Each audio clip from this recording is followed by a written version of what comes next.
Welcome to Lying and Cheating. Please like this video and subscribe. Lying and Cheating. This was one of the worst days of my life. I'm creating a throwaway account because, honestly, it's pretty embarrassing to talk about, but I feel like I need to share my story. I have a job that requires me to travel frequently, and I was supposed to be out of town for an important conference this weekend. It was in another city, hours away, and I had spent weeks preparing for this event. The conference was crucial for my career. An opportunity to network, make connections, and potentially open new doors that could lead to career advancement. Friday had started off with promise. I woke up early, filled with a sense of purpose and excitement, ready to make an impression. I mentally went over my notes, rehearsed my pitches, and imagined the conversations I'd have with influential people in my industry. The drive to the airport was filled with optimism, a soundtrack of ambition playing in my head.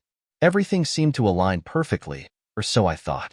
After a long day of anticipation and a couple of hours spent waiting in the terminal, I finally received a text from my boss. The message hit me like a ton of bricks. He was feeling under the weather and had decided to cancel the meeting. My heart sank, and a wave of frustration washed over me. I felt like the rug had been pulled out from under me. I had wasted my entire day for nothing, and the thought of missing out on such a valuable networking opportunity was infuriating. Defeated, I turned the car around and drove back home, my mind racing with thoughts of missed chances and unmade connections. Each mile felt heavier, burdened by disappointment. I replayed the day over and over in my head, imagining the conversations I could have had, the people I could have met, the doors that could have opened. Instead, I was driving back to my empty house, my heart feeling just as vacant as the silence that awaited me. As I pulled into the driveway, my heart sank even further when I noticed my friend's car parked beside mine. 1,000 questions swirled in my mind. Why was he here? Had they planned this without telling me? My instincts kicked in, a gut feeling gnawing at me. Something felt very off. I hesitated for a moment, dread pooling in my stomach, but curiosity pushed me forward. I stepped out of the car, the familiar sound of the door closing feeling oddly final. As I walked toward the front door, I called out, "Hey, I'm home." My voice echoed back, swallowed by the unsettling silence of the house. The stillness felt eerie, a stark contrast to the warmth I'd left behind that morning. I paused, straining to hear any sign of life, but it was just quiet, too quiet. Then, I heard it. A low murmur of laughter floated through the air, pulling me toward the living room. At first, I thought maybe I was imagining things, but as I approached, the laughter grew clearer, warm, and intimate. It sent chills down my spine. My heart raced with a mixture of hope and dread as I leaned in closer, straining to hear more. I couldn't make out the words, but the tone was unmistakable. It was friendly, almost flirtatious, and that gnawing feeling in my gut intensified. What was happening? I stepped closer, peering around the corner of the doorway. My breath hitched in my throat at the sight that met my eyes. There, on my couch, sat my wife, her head thrown back in laughter, and beside her was my good friend, someone I had known for years. I felt like I had stepped into a twisted version of reality. It didn't seem real, almost like a cruel joke. My heart sank deeper, disbelief washing over me. They looked so comfortable together, so at ease, as if they were sharing a moment meant only for each other. I felt a rush of emotions, anger, betrayal, confusion, all crashing over me like waves. I was rooted to the spot, unable to process what I was witnessing. This was my home, my sanctuary, and it felt like they were desecrating it. My instincts screamed at me, and I could feel my blood boiling. In that moment, everything I had built my life upon started to unravel. The trust one had in both of them hung precariously in the balance, and I could feel my world spinning out of control. Rage surged within me, and I couldn't hold it back any longer. I took a deep breath, my chest tightening as I stepped forward. "What the hell is going on here?" I shouted, my voice cracking with a mixture of hurt and fury. The laughter died immediately, and a heavy silence descended upon the room. Their eyes widened in shock, and in that moment, I felt the weight of betrayal heavy in the air. I demanded answers, my heart pounding with every word. How could this happen? What was going on? Time seemed to stretch as I stood there, my mind racing with 1,000 thoughts. I wanted to scream, to lash out, but I was also terrified. Terrified of what their responses might be, terrified of what this would mean for my marriage, for my life. The silence was deafening, punctuated only by the sound of my heartbeat thundering in my ears. I could feel the weight of their guilt pressing down on me, suffocating in its intensity. Then, just as I was about to confront them again, I noticed something on the coffee table. A small box, wrapped in a shiny red ribbon, caught my eye. My heart skipped a beat as I recognized it. It was the same box I had purchased for my wife's birthday, the very one I had left on the table just before my trip. Suddenly, everything clicked into place, and an icy dread filled my veins. Were they planning to celebrate her birthday together while I was gone? As I picked up the box, my hands trembling, the reality of what was happening hit me like a freight train. I could see the guilt etched on their faces, the panic swirling in their eyes. My friend stammered, trying to explain, but the words came out in jumbled pieces, barely coherent. My wife, on the other hand, simply buried her face in her hands, sobbing quietly, the betrayal hanging heavy in the air. I felt a surge of anger, sadness, and betrayal crashing over me like a tidal wave. "You two have crossed a line that can never be uncrossed," I said, my voice steady but filled with pain. "You have no idea what you've done." As I stood there, I realized I was at a crossroads. I could confront this betrayal head-on or walk away, allowing the moment to define me. My heart raced as I weighed my options, desperate for clarity in the storm of confusion that had engulfed me. What was about to unfold would change everything I thought I knew about love, trust, and the friendships I held dear. This situation was utterly unforeseen, and at first, I just assumed my friend happened to be in the neighborhood and decided to drop by. After all, I had known this guy for over a decade, 12 long years since our high school days. The thought of him betraying me felt impossible, like a bad plot twist in a movie I couldn't bear to watch. I shook my head, trying to dispel the unsettling thoughts, and started looking around the first floor of my home, hoping for some innocent explanation for his car being there. As I climbed the stairs, an unsettling feeling crept over me. I could hear hushed voices coming from the master bedroom, and against my better judgment, I leaned closer to the door to listen. At that moment, a chilling realization hit me. I had to know what was happening. My mind raced, and I began to imagine the worst. I cautiously pushed the door ajar, and my heart dropped into my stomach. What I witnessed was horrifying. My wife and one of my closest friends were tangled in sheets, completely naked, lost in a moment of passion that was meant for me. The sight of them together was surreal, almost like a nightmare I couldn't wake up from. My friend was, to my shock, endowed in ways I had never imagined, and the painful comparison struck me hard. Suddenly, my mind raced with thoughts of how I might have been blind to the signs. Had there been late-night texts? Casual remarks about being close? It felt as though the world had stopped. My initial instinct was to confront them. I stormed into the room, my voice shaking with a mix of disbelief and rage, demanding to know what the hell was going on. The shock on their faces mirrored my own horror.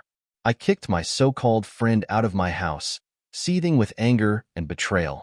His expression morphed from surprise to guilt as he scrambled to get dressed, his eyes darting back to my wife as if searching for some sign of understanding.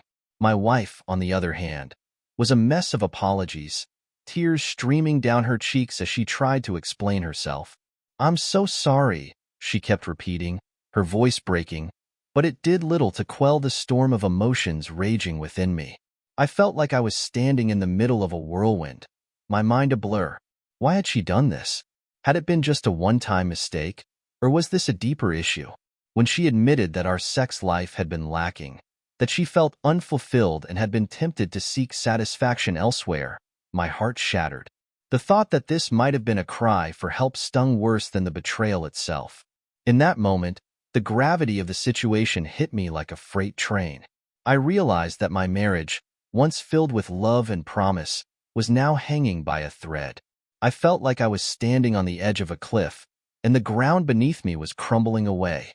I turned to leave the room, but she grabbed my arm, pleading with me to understand. Please, let's talk about this, she said, her eyes wide with desperation. But what could there possibly be to discuss? What could be said that would change what had happened? As I walked out of that room, I knew I had crossed a line from which there would be no return. But just as I reached the door, I heard a loud crash from the living room. My heart raced again as I rushed downstairs, fearing it might be something dangerous. As I entered the room, I found my dog had knocked over a lamp in a frenzy. The sight of him wagging his tail and trying to comfort me amidst the chaos was oddly reassuring. It was a small moment of levity that pulled me back from the brink of despair.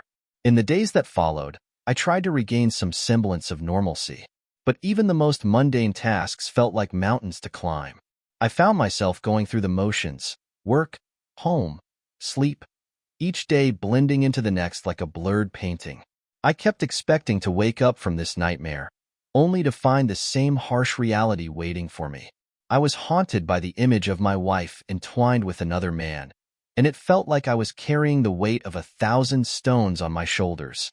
I tried to distract myself by immersing in work, focusing on projects that had once excited me, but the passion was gone.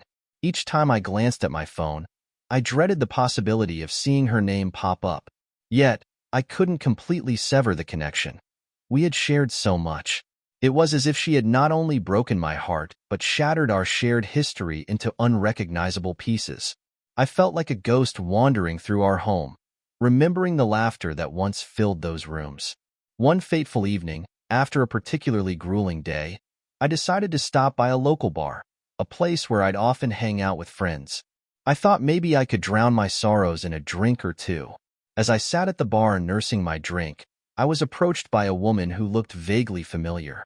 She introduced herself as a mutual acquaintance from high school. We struck up a conversation, and I found myself laughing for the first time in weeks. Her light-hearted banter and genuine interest were refreshing, and for a moment, I felt a flicker of hope. But then, as fate would have it, my phone buzzed with a message from my wife. I hesitated, torn between wanting to ignore it and the nagging curiosity to see what she had to say. With my heart racing, I opened the message and found a long apology filled with promises of change. It was a stark reminder of the betrayal I was still grappling with. My laughter faded, and I suddenly felt trapped in a whirlwind of emotions again. Just when I thought I was beginning to move on, the night took an unexpected turn. My old friend, the one who had cheated with my wife, walked into the bar, oblivious to my presence. I felt a wave of anger surge through me as I watched him laugh and joke with the bartender, as if nothing had happened. I wanted to confront him, to demand answers, to unleash the storm that had been brewing inside me. But instead, I found myself frozen in place, grappling with the reality of how I had let him into my life for so long. And just as I was about to make a decision, something even more unexpected happened. The woman sitting beside me leaned in and whispered, "You deserve better, you know?" Her words caught me off guard, stirring something deep within me. Perhaps it was time to take a stand, not just for my marriage, but for myself. I realized I could no longer allow my life to be dictated by the actions of others. This was my moment to reclaim my power, to forge my own path moving forward. The next morning, I woke up with a renewed sense of purpose. I knew I had to face my wife one last time. It was time to end this chapter for good and start writing my own story, no longer haunted by betrayal. Whatever came next, I would be ready. It's been 4 long months since the day my world fell apart, and during that time, I've tumbled down a deep rabbit hole of depression. The betrayal still feels raw, like a wound that refuses to heal. Every time I close my eyes, I'm haunted by images of her with my so-called best friend. Why did she feel that our sex life was lacking? My penis measures just a hair below average at 5.25 inches, and I've been with 10 other women before her. None ever complained. During those encounters, they always seemed to enjoy themselves. So, is it possible she was lying just to justify her betrayal? My mind races with these questions, wrecking my self-image more than any physical blow ever could.